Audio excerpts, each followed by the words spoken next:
Talking about, yes, love and loneliness. And again, the subject is a very important subject because it's a spiritual subject. It's not just a fun subject to talk about, because everybody want to know about love and loneliness and how to overcome and being alone and being in love with someone. But it's more than that. It's way more than that. Because if we look at humanity, the purpose of humanity, what we're supposed to do in this life, we're supposed to reach the level of love.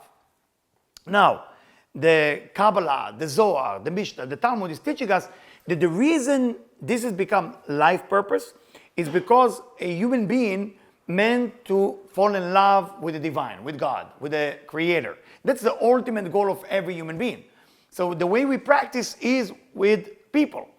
But eventually the goal is with the divine. That's what we're going to do in the second part. Second part of this class, which will be next week. Yes, Deb? Next week, I'm going to teach about how to get into the level of the divine connection love. So tonight we're doing mostly, we're building ourselves up to love ourselves, to love others, to accept love, to open the heart chakra so we can get and receive love and give love. And slowly, slowly we will build ourselves up into the next level. Okay? So first, let's start with a little idea. Now when I have the board, I can play with the board. I didn't have it before. Every time I'm getting something, I say, I gotta impress you now. Okay, so the word love, okay, that's how you write love in English, and that's how you write love in Hebrew. So when you add the letters together, every letter, this is 1, this is 5, this is 2, this is 5, you're gonna get 13. Now 13, the number 13, okay, is standing for the same words, echad, or 1, okay? So as you can see, 13, echad, or 1, is the same like ahava. Meaning when a person is really understanding love, you become one. Love means that we become one union. So it's the purpose of life. It's the spiritual purpose of our creation. Everything about us coming to this world is basically to fall in love with one another and then fall in love with the Creator, the divine. That's the goal. Normally people don't fall in love, they fall in lust. Everybody understand fall in lust? Which means there is a lust and passion and attraction. And when people fall in love with one another, they want to call it love because it sounds better.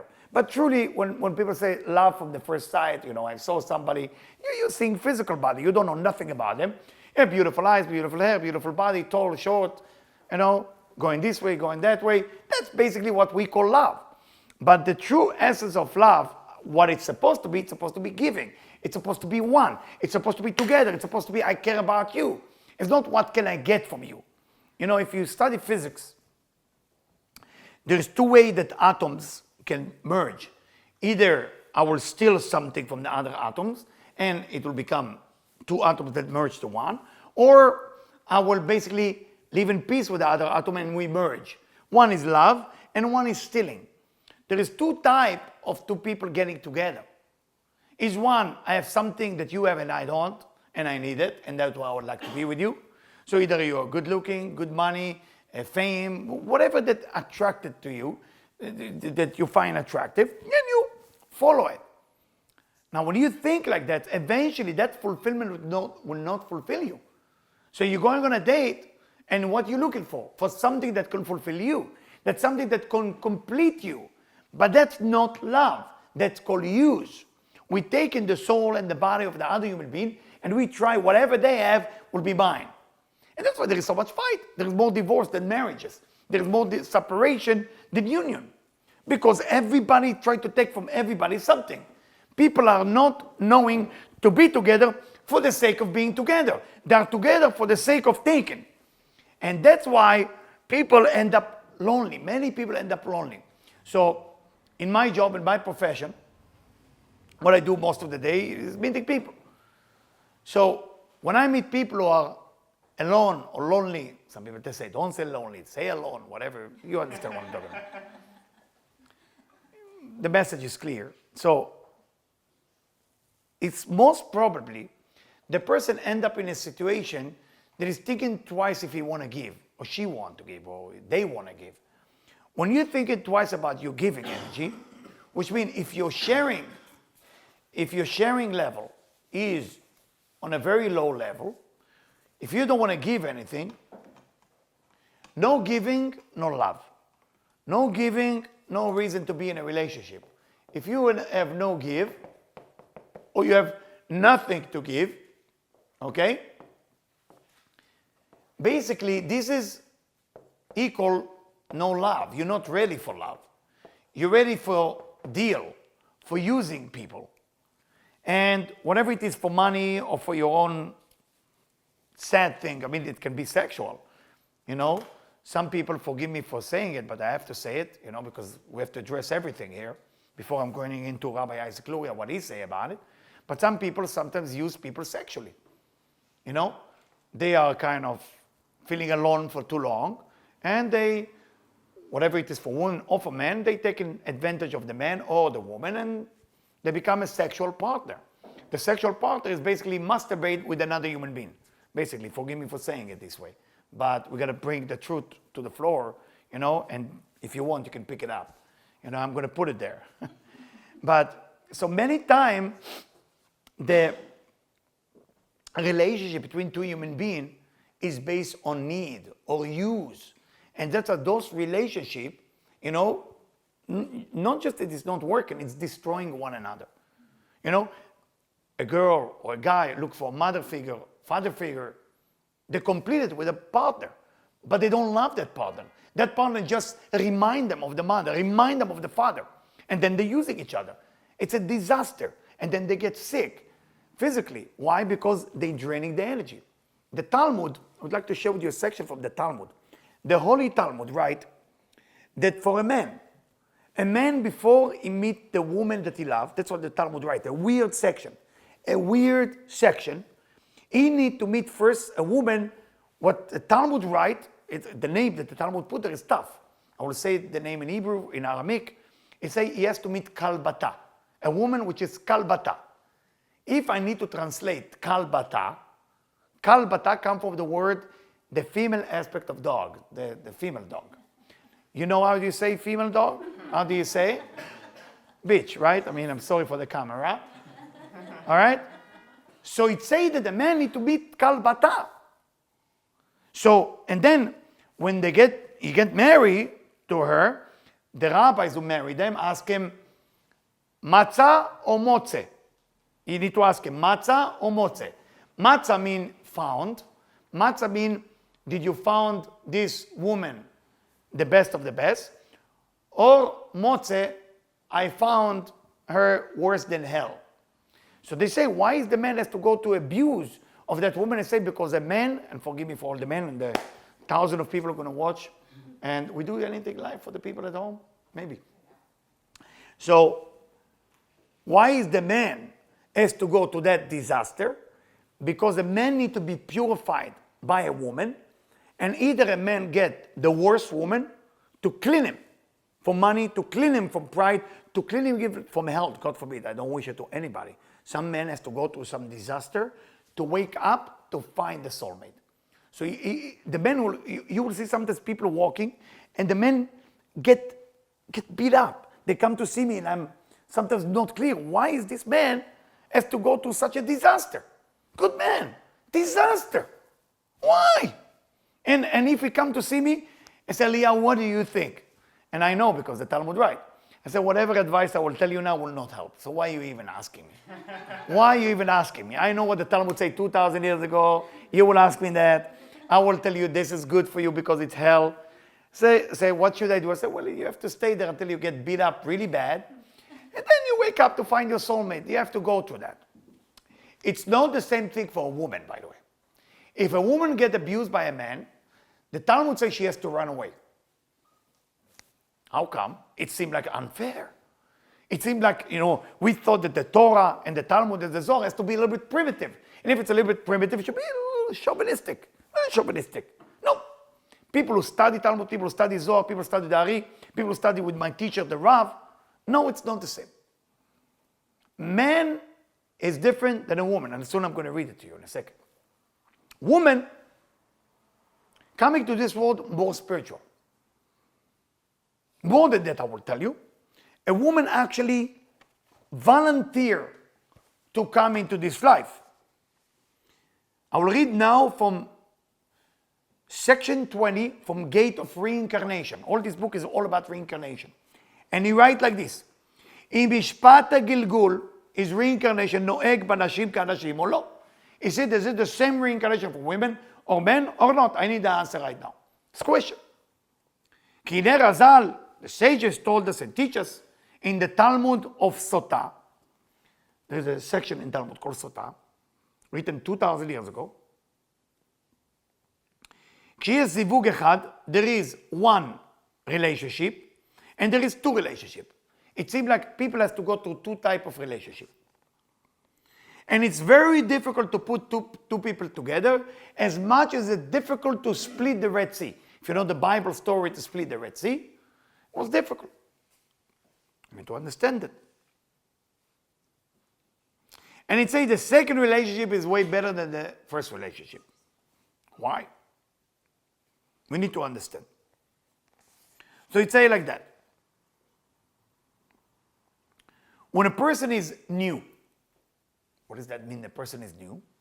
Person is the first lifetime come to this life. First lifetime. Reincarnation means we coming here usually. Righteous people come 4 times maximum. Wicked people can come 1,000 people. 1,000 times, again and again and again. Why righteous people come 4? Because righteous people come to correct a certain thing and finish with it. Wicked people keep coming back. You know, some people said, I want to come back here. No, you don't. You don't want to come back to this physical universe. This physical universe is just a test. It's a joke. It's all a joke. Whatever you experience here, it's a joke. It's not real. So when a person reincarnates into human or into dogs, because most people are reincarnated into dogs, by the way. That's why people love dogs. You know? And so the people have relationship with the dog. Say, I have a dog. My love is a dog. The dog is the animal that loves human being more than anything. Of course he loves human being more than anything. He cannot talk, cannot complain, right? What do you want him to do? But if you have the dog as your soulmate, you got a problem. Dogs can be as additional, but it cannot be a replacement. Okay? It's very, very important we understand it. So he writes here, when the person is new, then his soulmate met with him right away. So it doesn't say when the woman is new, then the man meet with her right away, because the woman don't have to meet her soulmate. But a man consider the only one who need to meet his soulmate is considered not complete if he doesn't meet his soulmate.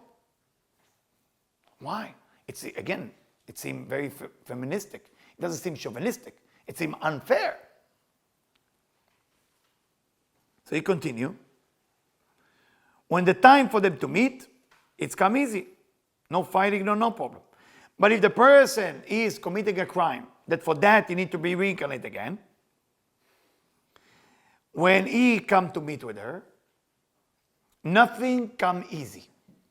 They fight days and night because he come with a lot of baggage from another lifetime. So nothing work. So a lot of angels, negative angels, prevent him from meeting her, ומכניסים בהם קטטות, and they inject them with fight for no reason. Can you imagine? People just fight, no reason. Fighting about stupidity. Where did you put the key? Where's my shoes? What happened to my socks? How come you didn't call me? You didn't text me? You didn't email me? Enough already. What are we fighting about? What are we? It's not your fault. It's the angel making sure that you're going to fight. You're not going to be able to overcome that. It's very difficult. You would have a negative thought. You know, the guy sit on the bar. His wife or his girlfriend went to the bathroom. She coming back, and the blonde girls there next to him, they have a conversation about, I don't know, selling the motorcycle or a car. She's coming. While she's in the bathroom, she have a negative thought. Now, who put the negative thought in her head? Those negative angels. So when she come, additional to her thought, she see a reality. Now she say, oh my God, it's really happening. You know? It's unbelievable, right? Remember, this universe is an illusion. It's not really happening. It's an illusion. It's fake. So to really have love life in this life is unbelievable. When a woman gets abused, women have to run for the hill. If a woman doesn't get run for the hill when she's abused, it's because there is a benefit there. They're right. האישה היא עצמה ראשונה. The woman is first. But the connection is second. And that's why they call it second connection, second relationship. It doesn't mean that that's a second marriage. Talk about second lifetime. And the idea, הגלגול באנשים ולא בנשים. The reincarnation apply only to men, not to women. Shocking. Most of the people who study here with me, most of the people online, women. Right? If I got 4,000 followers, 3,000 are women, 1,000 men. And the 1,000 men that follow me, their wife told them to follow me. You know the joke, you're asking for a joke. So there is a place in, the joke that I like. So in heaven, this man die, you go to heaven. So there is two lines for the men. And one sign say, here stand a man that always listen to his wife. So there is millions of men standing like in line. And there is another line, here stand a man that never listened to his wife. And there is one man there. So this guy is standing, I can't believe this guy make it. Like, wow, this is unbelievable guy, brave. So he said, by the time I'm waiting in line, let me ask this guy, what's the story with him? So he go to him and said to him, tell me, what's your secret? How come you standing in this lane that said that a man didn't listen to his wife? So I don't know, my wife told me to stand here. So, the idea is to understand that the reincarnation really not apply for women. They don't have to reincarnate. There's no reason for them to come. Why? Now, you're not going to like that part. Because women have to deal with their tikkun, with their karma, with their dharma, with their tikkun, not in this physical universe. Most women, he say they have to deal with it in the upper world after they die. So when women suffer, it's stupid.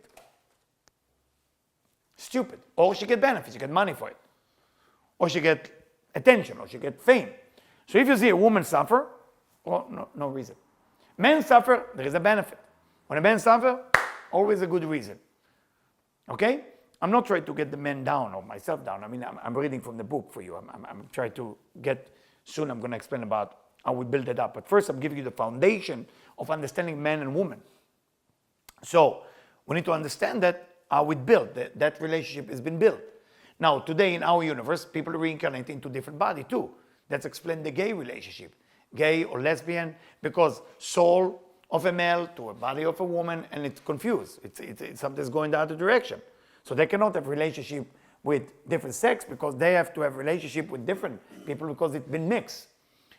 Soul that been seen, sometimes have to be reincarnated in a dog. The Rabbi Isaac Luria in this book is telling you who's going to go to a dog. For example, people with ego will become the queen bee. That's what they become. Can you imagine? Why? Because all their life they want to be famous. So, okay, I will make you the queen bee. You will be the most famous among the bee. Okay? Dogs, usually it's a reincarnation of too much sex in the wrong situation. So I don't want to give you the whole animal. So every animal gets something. There's no mistake. No wonder people love dogs, right? Explain a lot, right? Dogs become like something. I mean, dog is a business. You need to know it's a big business. I love birds. I love birds. If my wife will allow me to bring birds, I love African gray. Oh, my dream. But it's my tikkun. I had one time a bird. I had a bird actually. I miss him. So a bird, but he was kicked out. Or he didn't behave well. He jumped on my daughter's head. Because birds has an issue. They only love one person. I don't know if you ever had a bird, climb, and they become very loyal to you. But if somebody else gets closer, it's a dangerous thing. But we had conversation, we talk. It was my body, Mikey. Wherever I go, I feed him. From baby, it's a great feeling. Talk, lie. But the problem, they're very much attached to you. Anyway, going back to men and women, relationship, going back to love. So many times, the love that we're looking for will be based on a need or desire or use. The love that we need to look for cannot be just tikkun. There's many levels of relationship. Some people, that I meet after they become spiritual like to beat themselves up. Some people like to suffer. They like to suffer. You got to suffer. You know, before I met my teacher, I thought relationship, spiritual relationship, mean you have to cry, you have to suffer, you have to get beat up. And I just shared the story. It's funny today. I shared the story of my teacher, teach me like a great story, that love is about you. My teacher used to say to me, the Rav, she told me, you're allowed to be happy, you're supposed to be happy in your relationship, and you're meant to be happy. And usually when you meet religious leaders or spiritual leaders, the message is a little bit different than that. The message is you're going to earn it, you're going to suffer a little bit, you're going to get beat up, and it's good when you fight. Because after all, Rabbi Isaac Luria writes that you're supposed to suffer a little bit, you're supposed to have a little fight. Yes, but it's not the purpose, is a cleansing for something that can work well between you. But if your relationship, there is nothing going on, it's not meant to be. If it's only fighting, if it's always disagreement, it's like I'm going to put a dolphin and a shark together. I say, get married, please. Not the same species. It doesn't work. And that's why in a marriage, you know, in a relationship, in a love life, you can have also similar species. It cannot be just put two people together. Just put two people together. That's what the Torah, I'm not going to go to all the laws. You should read it. All the laws is who can marry with who belong with who. You gotta look, this is the right thing to do. So it's not just a religion. It's just a path, a journey that if you follow it, you find the essence of love, the true essence of love. Why? Because if you look at life, when we take the idea of love, we understand that the idea of love is a spiritual idea. So, when we take the word man, okay, which you write in Hebrew, ish, right? That's how you write ish. Man is ish, forgive me. That's how you write woman. Interesting, right? Isha, okay? Or some people write it without the yud. What you're going to find out is two very holy letters. In ish, you have the yud. This is called yud, the small letter called yud. And the woman will have the hey. Now, when you write the name of God, the way it's supposed to be, you got 26, which you remember, love equal in Hebrew to how much? Remember what I say? 13. 13. So the name of God is actually built with two people fall in love. When two people truly love each other, this is God. You're looking for God, this is God. Love being God. But it's got to be two people. 213 equal that. Now look at that. When a man and a woman, two entities, don't have the Creator as part of the union, look what happened. So you take this out. What do you get? You get two letters. You got, exactly, Aleph, very good, and Shin. And this is how you write fire in Hebrew. So you got fire, you got problem, you got burning. Could be burning desire. So people make love or sex. It's not even considered love. They have sex and then they hate each other. Or they hate each other, then they make love, so to love each other or to use each other's body. But it's not real. And that's why it ends up wrong, because Yud K is not there. The union is very important to include God in everything. We need to include God. Is my union with the one I'm with is a necessity from above. Is a union that the angels, the divine, God wanted to be one. If it's not the reason I'm together, then it will be fire. How is fire? What is fire? It's warm. It's burning desire. It lasts. It's sexual. But it's killing. It's killing you. You're up and you're down. You're up and you're down. Like drugs. No difference between cocaine, pride, approval addiction, victim addiction. Same thing.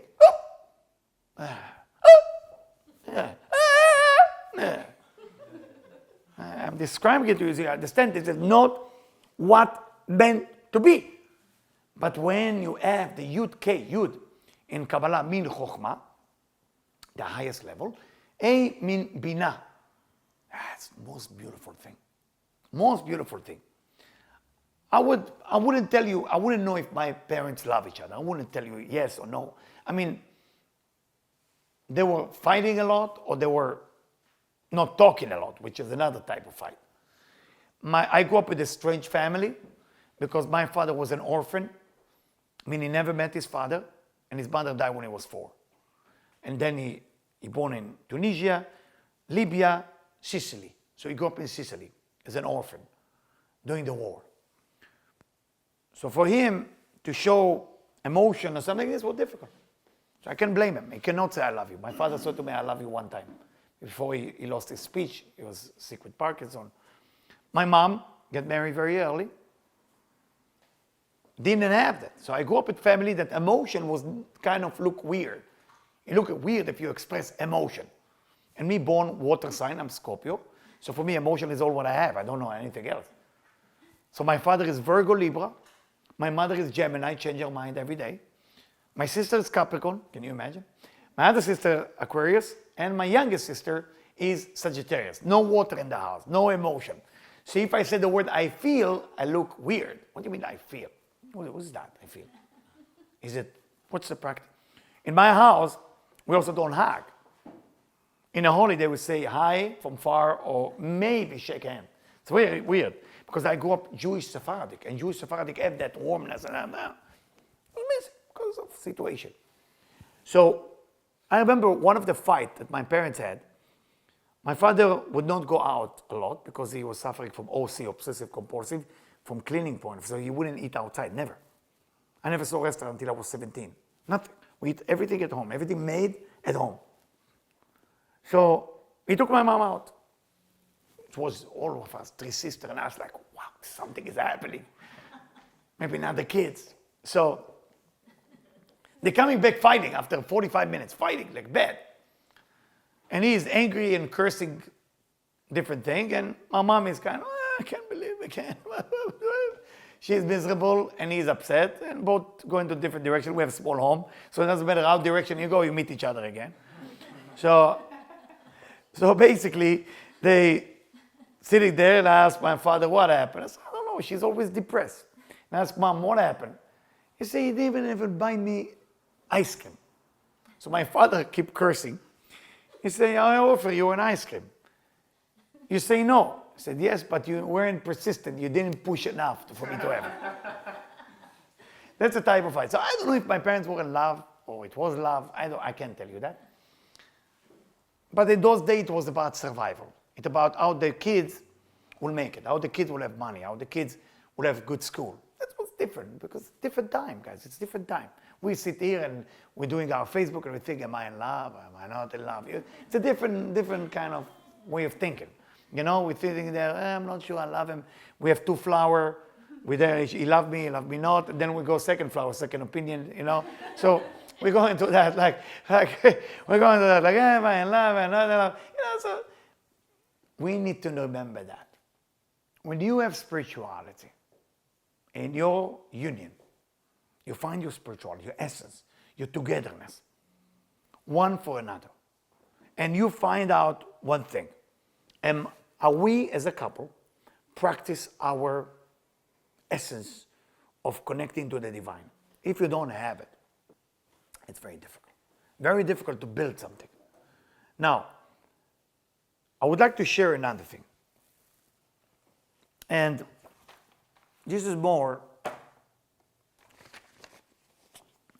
has to do with loneliness. Loneliness has become one of the terrible disease. It's almost like a psychological disease. It's also physical.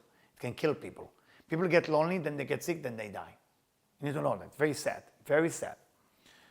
Why? Not why they die, why they end up lonely. Being lonely means I'm not willing to share part of myself. I'm going hunting. I'm going hunting to the club to find a person to fulfill my need. I'm going to different places to get my need. I remember when I was teaching in New York for 12 years, One of the ladies that started studying with me privately because she was a banker, so she didn't have time. She wanted to get coaching with me twice a week. But the deal was that she's going to get married after coaching with me in 6 months. So I said, okay, a deal. Let me find out what do you do? So she said, I have dates. That's all she said. I have dates tonight. I said, what do you mean dates? Date. I said, no, I have few. So, okay. That's interesting. I never heard this before. So what do you mean? So, well, usually on Thursday, I have 4 dates. So 4? How do you do 4? So yeah. Well, I go from work first for a drink. That's the first date. Okay? Sound okay. Then I go, the second date is for antipasto, like the antipasto, like before the food, the appetizer.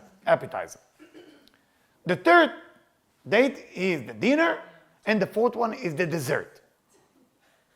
I remember that I quit on her. I said, I don't think I can help you. So why cannot help me? She was very New Yorker. So what do you mean you cannot help me? I'm paying for it. You're going to help me. So I can help you. I don't believe in that. So why don't you believe in it? I keep my option open. Every week on Thursday I have 4 dates, and then that's how I kill it. So I don't believe in it. How do you remember even the name of the person? How do you don't get confused? Joe, George, Matt. I don't know, Yossi. Something. I mean, how do you do this? So it's not your business. You get paid. You coach me. I said, I can't coach you. I'm sorry. I don't understand that. I don't believe in it. She was commercial dater. This is because she worked in business. Commercial. What I'm trying to tell you, even if it sounds funny to you, a lot of time people are lonely and they're going on a date to kick out the loneliness, but not to find love. Big difference. Most people who get together, they get together because they're alone. And those people who are alone, who want to get together with someone, first will not find the right person. That's first problem. Second problem, if they find the right person, poor will be the person because they're going to suck all their energy. Same as J-Suck right now. I can't hear you, what? Nowadays, J-Suck is the same thing. Some guys or girls go to J-Suck just to fill their time, to meet the girls. It's terrible. It's abuse. And then they're not going to date anyone. Just Abuse. That's an abuse. Just to fill up my time. I have some 2 hours opening. Let me date somebody for 2 hours. Or if there's speed date, when I see it in a movie, there is and they told me it's for real. Like you have a table and you have people sitting from both sides and one side move, one side stay. And you go, what is this? What's going on? What is happening? And they told me there is all kind of dating apps now. It used to be one. It used to be, what used to be the famous, the most Date Me or something like this. What is it? Match.com. That's what's it, enough. Now you have Christian.com, Jewish.com, the Buddha thing, this, that. Hello, what's happening here? Relax, chill. But because the loneliness becomes such a need, you don't want to be alone. You don't want to be alone. Well, today they sell for Valentine's Day, I don't know if you know, they sell the big bear. You saw that? You get one like this. You don't need to go on a date if that's what you're looking for. Because sometimes people can't sleep in bed. It's very hard. They want to hug something. Get something like that, then you're going to hug. That's not the purpose of the connection. It's not meant to kill your loneliness. It's meant to find love. It's meant to find a union that will connect you to the divine, that connect you to the Creator. Now, the question is why? Why people end up with not an understanding of love and more, they want to kick up loneliness. And look at the deep secret that the Kabbalah and the Zohar is teaching us. People truly don't know who they are, who the soul is. We build from 2 aspects, body and soul. The body itself is the most selfish thing exists on this planet. More than anything you think is selfish, this is the most selfish thing exists. The human being, the original human being, Adam, didn't look like that. Adam looked like the nails. I'm not going to go into the details. But Adam looked like the nails. That's how his skin looked like. That donation that we got was from the snake. The skin is the skin of the snake. Not going into Adam and Eve and the snake. And Adam went with another woman. You should read about it. Go and read on Google. You'll know so much about it. I don't need to tell you. So what happened? there is injected of virus in our system. The body itself is no longer contribution of giving and love. The body itself is a receiver. It's all about me. The soul is all about others and love. Now you put two of those entities together. You know how difficult it is? It's two entities that don't belong with each other. So the storm of lack of unity exists not outside, it's inside. We already disagree with ourselves. The body and the soul are already in a war before even we're going on a date. So if you don't find the peace within and you're looking for the peace outside, you're disturbing another soul. You're destroying another soul. So first you have to be calm with yourself. Understand, the body is selfish. The soul is giving. Now let me work it together. What do we need to do? So, there is a few things. First, I will start, before I'm giving you the 3 things that we need to do, I will tell you that one of the things that I know that I change in my relationship at work is to be less meticulous. Most people, when they get involved in a relationship, they become meticulous. Everybody understands meticulous? Like to become detail-oriented person. You're chasing details that are missing. And because I was born in my chart, those of you who know astrology, I have about 4 or 5 planets in Virgo. It's very difficult for me not to see. I see details right away. There's nothing that I wouldn't see. But between seeing it, judging or talking about it, there is a distance. So God gave me this gift so I can see. But God didn't give me that gift so I will bother my wife or the people around me. Which I do, many times it's come out wrong, you know. How come this, how come that, how come that? She reminds me, you know, every earlobe, hey, wake up, you know, and that usually works, usually. The idea of being meticulous is what destroys every relationship. We love to correct each other. We like to tell each other what's wrong with it. It's not my business, not your business, nobody's business. What's wrong with me, it's what's wrong with me. What's wrong with you, it's what's wrong with you. If you start correcting each other, you are killing the original creation of God. And I'm telling you, I'm one of the sinners in that sense. I am. If you ask my wife, say, oh, what is he teaching you that? Let him change, right? We all sin in the sin of being too meticulous. We need to work on that. So if I give you one gift that you would like to use, is before you say something, before you think something, from a meticulous point of view, from a judgment point of view, from an act point of view, don't do that. Being sensitive as I am, what's the best thing that can happen to me? I'm a man. Usually man is the one who's supposed to forget about anniversary, right? In every movie you see the man forget. In my case, my wife one time forget. It's good for me, right? Being meticulous, being judgmental. So expecting, coming home with expectation. That's the worst nightmare that you should have in your relationship. You have expectation. Expectation kills every marriage. If you have expectation for something to work, it's like you are in charge. You're supposed to make it. You are the judge. And I remember we had a big fight on that. So I can't believe it. I said, I'm the man. I'm the macho. I'm everything. I'm supposed to train myself to forget. And I'm not forgetting. I hate myself for not forgetting. You know, I'm supposed to be the bad kind of a dude, you know, forget everything. And we had a fight. But part of my karma, part of my tikkun, part of my journey, it exactly need to be that way. Because me being meticulous, being judgmental, I had to go through that. That's why you bring God into your relationship. So the first thing I would like to share with you to start with in a relationship, you got to know who you are. Where are you coming from? What's wrong with you? What's good about you? You need to know who you are. You don't need to be told who you are. If you know you are meticulous, you know most probably what will happen in your life. You will come into a situation that you will find it not right, or being disrespected, or being humiliated, or being emotionally hurt. You need to go through that. It's the growth level. It's great. Not that the other person needs to do it purposely to you, but by mistake things will happen. I remember after I got married to Debbie, coming from Jewish Sephardic home. You need to know, Jewish Sephardic home, I'm the only boy in the house. I don't know if you understand it. The king. The king. I come first. Food first. Everything first. Besides shower, everything I'm first. Shower is...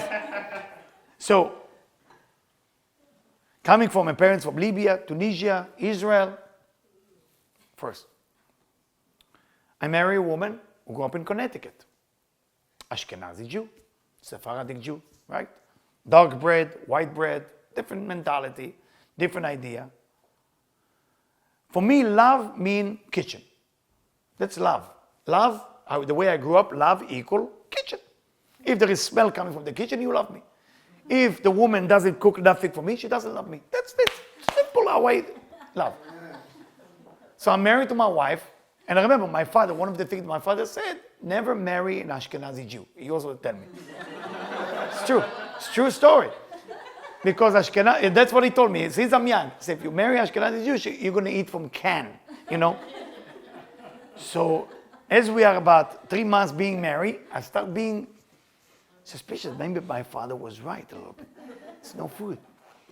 We're not eating. She's not here, don't worry about it. I told her to leave. She asked me if she should say it, then no. So, that's why you saw me feel more comfortable with the story now. So, what happened, I went and I talked to her, and I said, Debbie, you know, I need a little love here. So what am I doing something wrong? I said, no, love means equal for me food. So, okay, let me order something. I said, no, I don't want you to order. I want you to cook. I said, no, I'm not a chef. I said, you don't need to be a chef, something. Omelette, something to be in the kitchen. I see steam, I see a pan, I see something. I know that's love. Love! Not happening. So my wife went, she did shopping, she did a great job, and she bought that box, I don't know if you know those boxes, say Maneshevitz on it, and it's a powder of a matzah ball. I don't know if you know what it is. There is one box for the matzah ball, one bag for the powder, for the soup. You know what the matzah ball, it looked like tennis ball that you would... So she never cooked in her life, never, till this moment. Awesome, brother. Huh? Awesome, on Maneshevitz. I'm coming home, I'm very happy. And she already called me, she said, I cooked for the first time for you. I'm already a king. I feel like a king on the way home.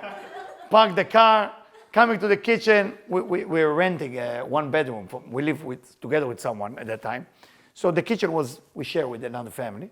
So at night, we are a new couple. So I see a pot, I see steam, all the right sign for love. Then I look at the soup. There is something that looked like a soccer ball. Instead of making like matzah ball, you know, small balls, like you make it with hand, she took the whole powder and make it like one big thing. Swear. That was the beginning of cooking. So the good news, it was the first time, instead of getting angry, I started laughing. So what's so funny? I said, honey, I want to show you the picture of the box. Give me the box. I show you. There is like few. I said, what do you mean? I said, this is little, many of them. And I remember I was angry a little bit inside, and I talked to my mom a lot. So my mom taught me a lesson, beautiful lesson.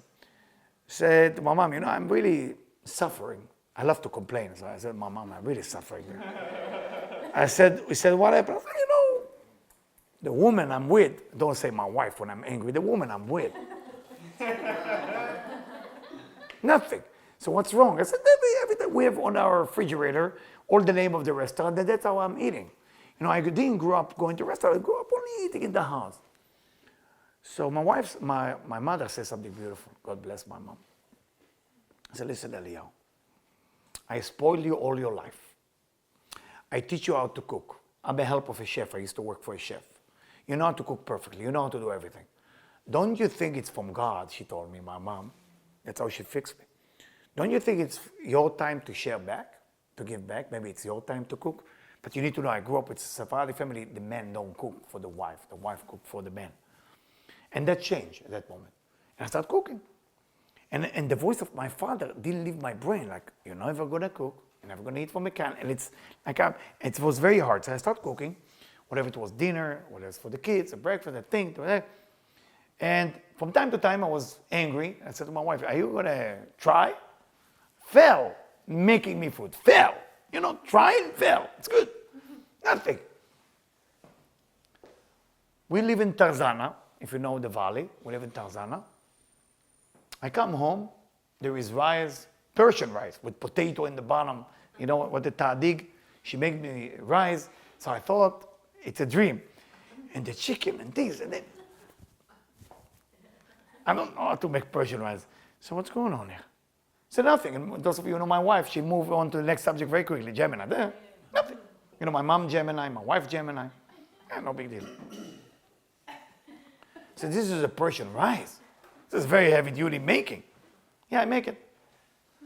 The chicken. Then we start fighting. The reason we start fighting, I said, you knew all the time how to make it. I said, no, I just call my friend. She teach me how to do it. I make it. It works. I don't know how it works. And from that moment, she started cooking. All of a sudden, she started baking. She started this and bake that and crackers and cookies. And what I want to teach you with that story is not about my wife or me. There is a space that we need to give to the individual when we get angry with them. And within that space, God get in. When God get in, the real style of what they meant to be come out. But if we are forcing them to be something that it will be used for us, then that's the worst thing you can do for your relationship. Why are we acting like that? Going back to the first question I asked before, 3 times tonight, because we don't know who we are. What is missing in our soul cannot be fulfilled by another human being. So what is that missing? Is believing in yourself. Love yourself. Don't love them. First, love yourself. So internally, you have to first believe that you come from the divine. You come from God. It says that we've been created in the image of God. Tselem Elokim bara oto. God created you in the image of God. That's meaning within you, you have the soul. You have the essence of who you are. You have the real you as a soul. So you don't need anybody to go ahead and fulfill you. You are perfect already. You don't need another human being to perfect you. You already been born perfect. So the first thing is the thought, the mind. The mindset has to be, I love myself. I love myself. I love myself. Is anybody in this room has a problem to tell to themselves, I love myself? It's easy for all of you. So why don't you say it loud to yourself? Please go ahead. Say, I love myself. Now put your hand left here, right on that, on the heart chakra, and say, I love you to yourself. Close your eyes and say, I love you 3 times. I love you. I love you. I love you. That feels so great. Okay, now I want you to change the hand, put the right hand and left, and allow and say, I'm allowed the universe to love me. I'm allowed the universe to love me. I'm allowed the universe to love me. I'm allowed the universe to love me. What it does for you guys, it opens up something. Now that was verbally and thought. When you say something with words like this daily, 40 days straight, do it 40 days straight, you're going to start activating different type of angel. We know we have different type of angel. We have the Megidim, we have the angel, the Malachim. I'm not going to go to details. We're going to do a whole lecture just about angel. But you need to understand, those angels start to activate love around you. And then if you going on a date with the wrong person, that person will not work with you because you already love yourself. You already fulfill. They will run. They will run away from you because you have nothing to give them and you don't need them. You already fulfill. So what's going to end up happening? They're going to run for the hill. I just told them the matzo ball story, so if you came back on time. So the idea of loving yourself and allow yourself to love others and allow people to love you, it starts to awakening the true essence of love. Now, when you don't like yourself,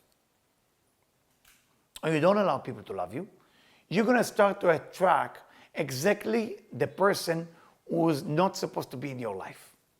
Not supposed? Not supposed. But it seems on the outside like they're the perfect match. I want to repeat it again. It's very important knowledge. Many times, people run into the wrong people in their life because they think that that's the right person in their life. Why? Because they're lacking love. And that person had the love that they're lacking. But that's not their match. The love that you're lacking has to be built from within. So you're saying it, you're thinking it, and now come the third part, because in the love, like everything else in spirituality, everything else in spirituality is built from 3 levels, right? I say it every class, neshama, hope I write it good, ruach, and nefesh. This is the lowest, going up to the highest. This is taking care of your mind. This is taking care of your speech. This is taking care of your doing. So in your doing, the nefesh is split. This is split to 2. Because the nefesh is running through your blood. So the blood itself is part of the nefesh. And your spiritual body, the part that you don't see, is the spiritual nefesh. So the blood itself, your blood actually has almost like personality. Personality. Those people donate blood to others. Part of the personality of the other person become theirs. You need to know that. It's affecting you. And that's why one of the Jewish law, you cannot eat the blood of the animal. That's what is kosher meat, basically. People don't know what kosher meat means. There's no blood in the meat.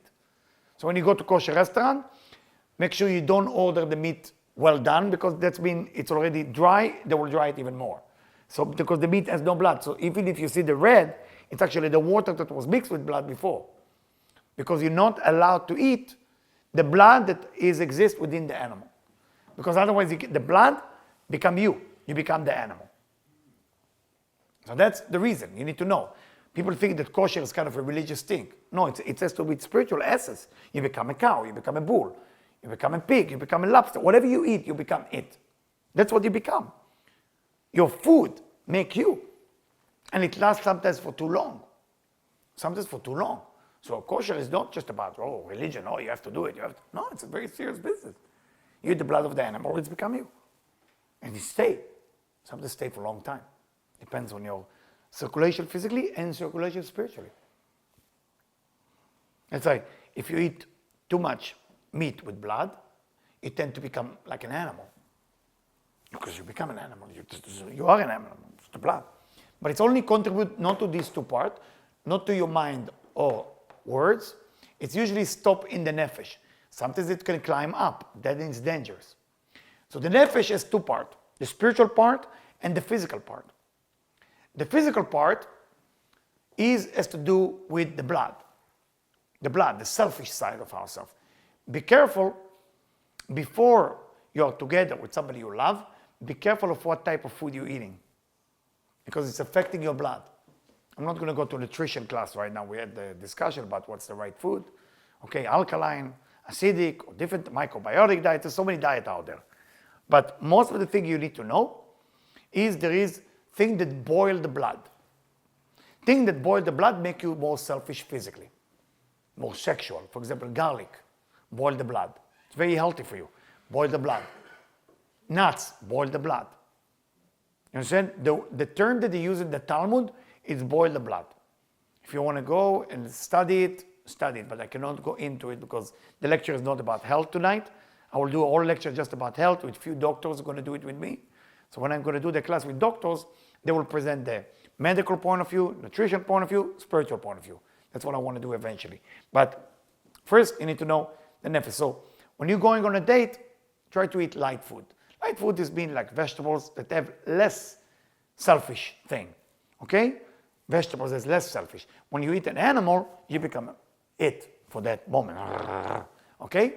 Very, very different. Okay? You need to understand. So that's that. The other part of your body, for women going through the circle of that called the period. Why a woman has to go to a period? What is the story with that? Of course, pregnancy and this, I'm not going to the biological stuff. The period part has to do as a memory for what Eve did with the snake. So with the woman going through a period, this has to do again with the blood, right? But what is that? That's when the woman has a system where she's cycling the bad blood to come out. So that's why it doesn't stay. When a man gets affected by negativity, unfortunately, it can stay for 1 year. A woman negativity can stay only 1 month, nothing more than 1 month, or even less. That's why a woman can take negativity that men cannot take. Men cannot handle the negativity a woman can handle. Impossible. That's why it's written in the Zohar, when a man go to cemetery, never to look at the woman's eye. Why? Because through the woman's eyes comes the angel of death. Only in the cemetery. So it's written in the Zohar that the person has to look with the eyes down. Why the woman will not get affected? Because woman's system is different. They ground it. Everything is coming out. The negativity doesn't last. A man's system, if you see the angel of death, it stays there until he killed him. It's very dangerous, cemetery for men, very dangerous. Women never get affected. Nothing to worry. Now, when a woman in the time of nefesh, period, is next to a man, she affecting the man, she can actually diminish all his energy by holding his hand, by kissing him, by doing different things with him. Actually, the man energy drain, and he wouldn't even know why. The Zohar adds even worse part to it, is say even the money start to go away. Why? Why? Because a woman at that time of the period dealing with a serpent, with a snake. She's fighting with a snake, and that's why she go into a bad mood. Spiritually, is the most important time of a woman. She's building everything for the love life. But the man cannot deal with it. If a man will need to deal with the snake, he will die. So they give the woman to deal with it in this world. So it's not just biologically for the eggs, for the sperm, and then pregnant. Don't look at it like that. Okay? But you need to look at the essence of everything spiritual. It's not just physical, religion, this. No, spiritual essence. So the nefesh, when you're going on a date as a woman, don't go when you have a period. The wrong time. Wrong time to go on a date. The best time to go on a date, okay, usually is 7 days after the end of the period. 7 days after the end of the period. Then the woman is totally cycling all the negativity from the snake, and she becomes as an angel at that time. It's the highest level because she won the toughest fight that a man can ever fight. And then in the eyes of a man, he will see something that he wouldn't understand, but he will feel something holy, but he wouldn't know what it is. Wow. But he wouldn't know. When a woman going sometimes on a date in the time of the period, the man is scared, but he doesn't know why he's afraid. He doesn't know, he cannot explain. If I tell a man, oh, she has a period now, that's why you're afraid of her. What is this stupid thing? That makes sense. But when you study the Zohar, you study the essence of Kabbalah, and you understand what a woman is dealing with at the time of period, she's talking to the angel of death, and she's winning every month. Every month, she's winning. When for a man, he doesn't have to deal with it because he will die. A man will die if he has to deal with it. That's why they give that part to Malchut, to the woman, to deal with. So now, the nefesh has 2 parts. For the man, is the part of the negative part of the man is what he's eating before he's going on a date. Many people like to do drugs. Many people like to drink alcohol. Many people like to do all kind of things for going on a date. I know a person that will be afraid to go on a date, so he has to use drugs to go on a date. Fear. But always he end up with the wrong woman when he does that drug.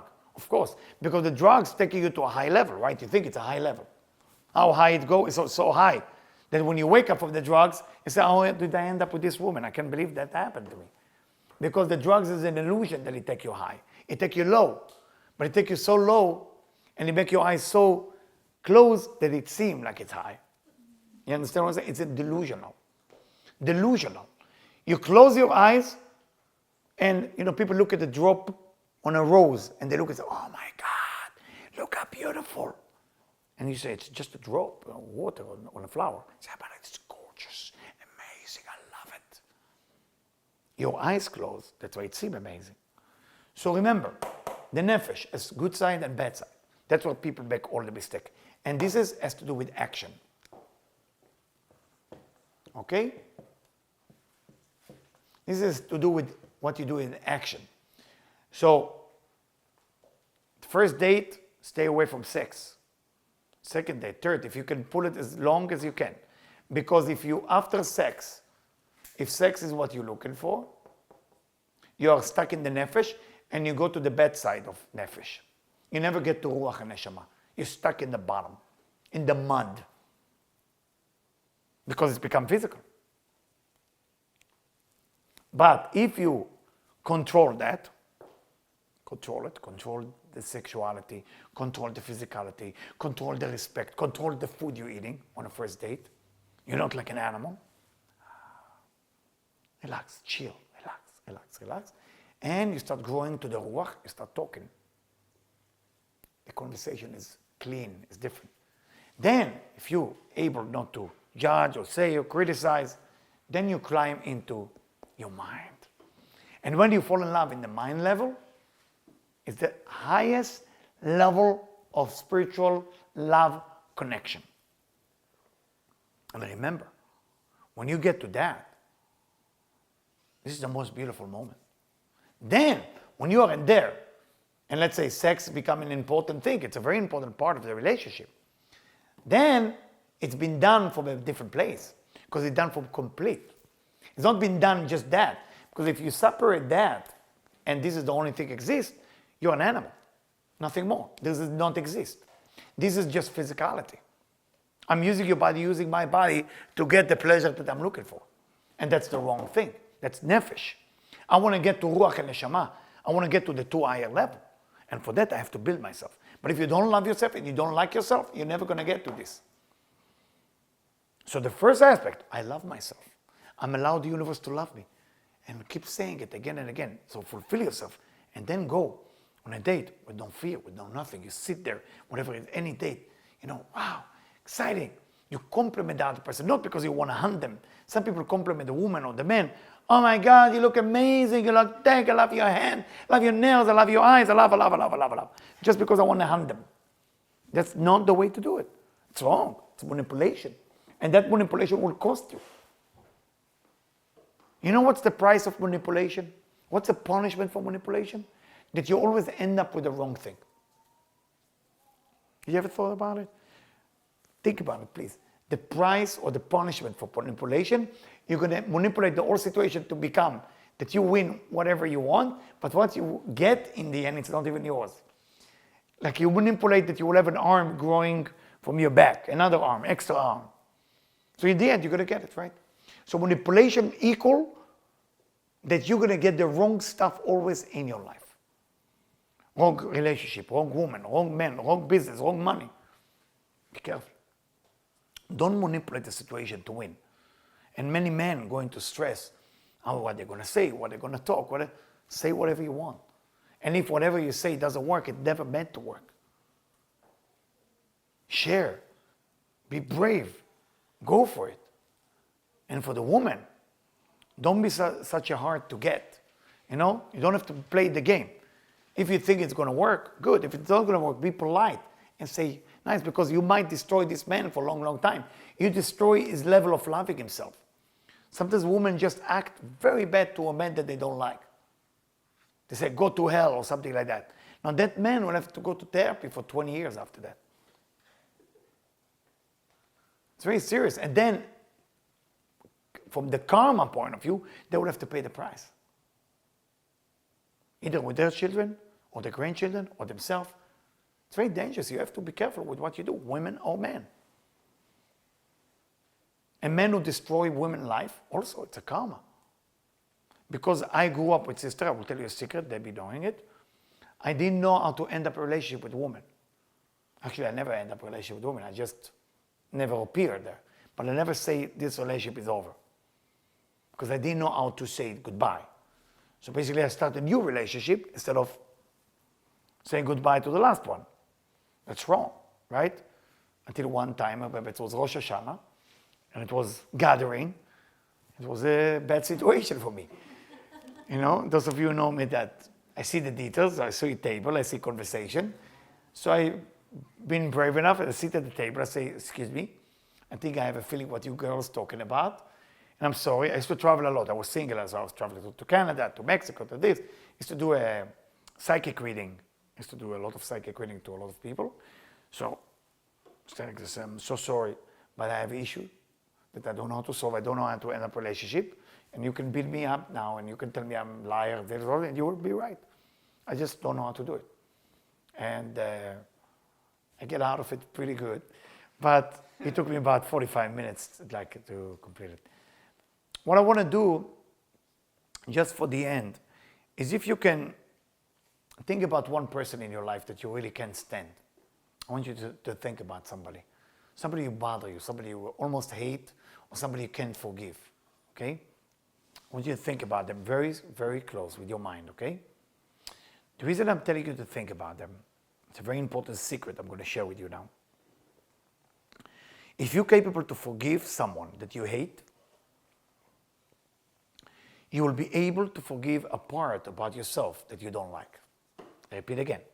If you're capable to forgive a part to a person who bothers you, then there is a part about your personality you don't like that you will be able to forgive. So the reward for forgiving people is that you will benefit from it. Okay? So I want you to relax your body. Go back in time to that individual, to that person, to that moment that you guys have disagreement, fight, or something like that. And I want you to see yourself where you feel safe. So go to a place where you feel safe.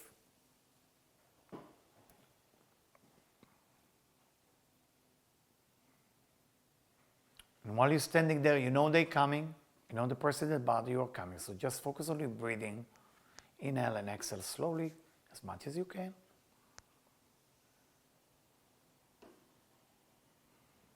And from far away, you see somebody getting closer to you. Good. And you know who it is. They're coming closer. Be open-minded. Put a smile on your face. And in your mind, only in your mind, look at their eyes and say, I forgive you in your mind. You say it to yourself internally. And while you're saying to them, while you look in their eyes, you release the part that attached to that person. The only way to release somebody who bothers you is by forgiving them. You want to forgive them. I forgive you. I forgive you for whatever you did to me. I forgive you. I forgive you. And now what I want you to do is you have to look at their eyes and imagine like they are asking you for forgiveness. And they say, I'm sorry. I want you to be able to see it with your own eyes. They ask you for forgiveness.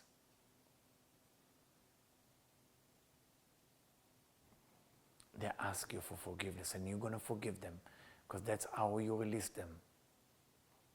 And you release yourself from that situation.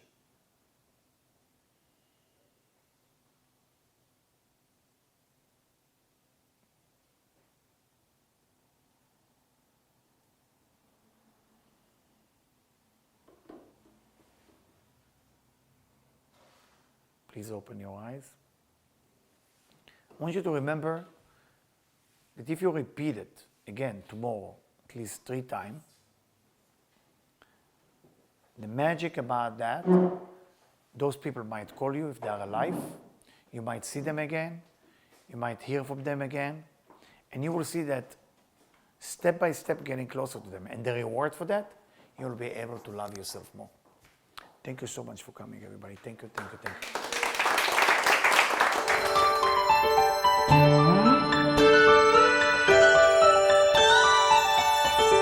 Thank you.